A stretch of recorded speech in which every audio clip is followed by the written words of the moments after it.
ఈ రోజుల్లో mobile, internet లేకుండా జీవితాన్ని ఊహించలేం కదా. అయినా సరే ఈ డిజిటల్ యుగంలో కూడా ఈ బ్రహ్మచర్యాన్ని పాటించడం సాధ్యమే. ఇప్పుడు చెప్పేటటువంటి ఈ 3 రూల్స్ని మీరు పాటించాలనుకోండి, బ్రహ్మచర్యం పాటించడం అనేది ఇట్స్ వెరీ సింపుల్.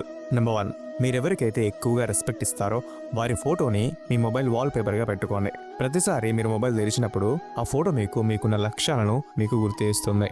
మీరు దారి తప్పకుండా మీకు స్ఫూర్తినిస్తుంది. నెంబర్ 2, నీతో నువ్వు ఒక ఒప్పందం పెట్టుకో. మొబైల్ తెరిస్తే ఏదైనా మంచి విషయం నేర్చుకుంటా అని. ఇది నీకు జ్ఞానాన్ని, అసలైన ఆనందాన్ని ఇస్తుంది. సోషల్ మీడియాలో స్క్రోలింగ్ బదులుగా ఏదైనా అవసరమైన విషయాన్ని నేర్చుకుంటూ ఉండు. నెంబర్ 3, నీకున్న బ్యాడ్ ఫ్రెండ్స్ సర్కిల్ని కట్ చేసాయి. తప్పుడు మాటలు, తప్పుడు పనులు చేసే వాళ్ళకు దూరంగా ఉండు. ఎందుకంటే నీవు గొప్పతనం దిశగా నడుస్తున్నావు. నీవు ఒక మహానుభావుడివి. చెడు సాంగత్యంలో చిక్కుకోకు. ఈ 3 రూల్స్ కనుక మీరు పాటించినట్లయితే బ్రహ్మచర్యంలో మీరు చాలా సులభంగా ముందుకెళ్ళిపోతారు. ఇప్పుడే ఈ బ్రహ్మచర్యాన్ని మొదలుపెట్టండి. మీ జీవితంలో అద్భుతమైన మార్పులు మీరు చూస్తారు.